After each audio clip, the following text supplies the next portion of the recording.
Hi, my name's Harold Gutmann. I cover North Carolina for the Durham Herald-Sun. I'm here with my colleague Steve Wiseman, and welcome to Our Game, where we talk about our game in the state of North Carolina, which is, of course, college basketball.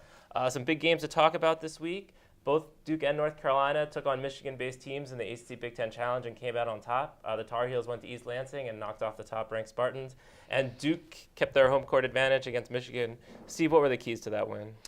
Duke has really clamped down defensively the last three games, the Michigan game and the two games up in New York when they beat Alabama and lost to Arizona. Coming out of the Vermont game, the last game before Thanksgiving, before they went up to New York, when they gave up 90 points, it was really a big emphasis that they had to be better on-the-ball defenders, more communication on defense, and that's really helped out. You could really see a difference, the two games in Madison Square Garden and the Michigan game.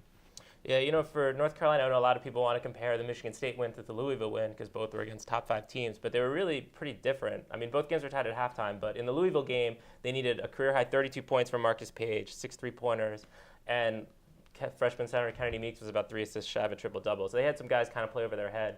In Michigan State, it was really a team effort. They had 6 guys who were between 8 and 15 points. They had a bunch of guys between 5 and 10 rebounds. No one really played over their head. In fact, Marcus Page and James Michael McAdoo, their two top scorers, shot like 7 of 25 from the field. So it wasn't like a superhuman effort. It was just everyone collected. JP Tokoto did have a career-high 10 rebounds.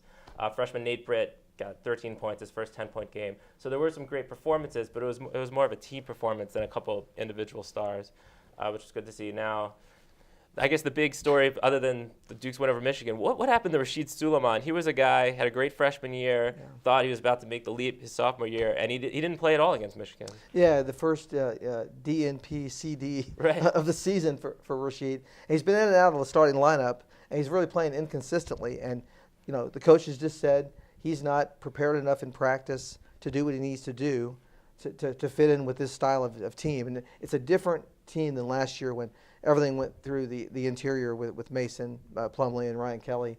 Rashid's game is to drive to the basket, get a shot up, either get fouled, make a shot, or if he missed it, one of those big 7-footers could clean it up and get a rebound.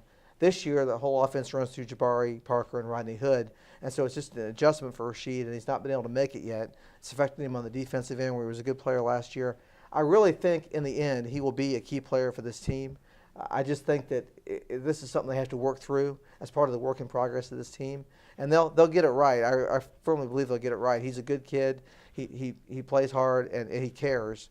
So I think they'll end up getting it straight. I know Carolina has some issues still too. Yeah, they're missing a couple guards of their own. Obviously with P.J. Harrison and Leslie McDonald. I think it used to be before the season it was when they're coming back. I think now we've shifted to if they're coming back. No longer are we talking about when are they going to come back. Now it's are we going to see them at all? I think. It's getting pretty dicey. We're kind of getting down to the end of it, waiting for an announcement. And it's almost at the point now where the wait is worse than whatever resolution is going to come, just the uncertainty of it all. I think these wins against Louisville and Michigan State show that this team, they still have a bunch of McDonald's All-Americans. They still have a lot of talent. They don't need these guys to make the NCAA tournament, which was kind of a fear going in. And now it's just a matter of, let's get this resolved at this point. It's almost the end of the semester already. Now, Duke basketball was kind enough to take the weekend off, kind of steer the coast is clear for Duke football. They got a big game on Saturday, ACC Championship game against Florida State. See, what is the key if Duke's going to have any chance in this one? Yeah, first of all, the scheduling worked out really well. Whoever over there in basketball saw that football was going to do this, they should have played the lotto and gone to Vegas because they could have made a lot of money if Duke having a 10-win season and going to Charlotte. But they faced a tremendous battle against number 1 Florida State. Florida State has just dominated teams this year. They've knocked them out early and rolled over teams. The key for Duke is going to be to hang in there, obviously, in the first half. Try to keep it as close as they can. They're going to have to be sound on defense, try to get some things going offensively. The fact that Duke has running quarterbacks, I shouldn't say a running quarterback because Boone and Kennett, that could help them against Florida State's athletic defense, whereas they pick on mobile or stationary quarterbacks more. So maybe Duke can get some running game going that way. If they can get to the second half, Duke has been the better second half team this year. Which is amazing when you talk about those two teams, but that's the world we live in now. Duke is the better second half team, so that will be the key for them. Absolutely. So Steve and I will both be in Charlotte for that game on Saturday. Bowl announcements come out Sunday. Look for a good bowl for Duke and UNC maybe for the Belk Bowl. Being a North Carolina Bowl, it would be hard for them to pass up the Tar Heels. But certainly go to Herald-Sun, read about the football games, read about the bowl projections. And thanks so much for watching Our Game. We'll be back next week.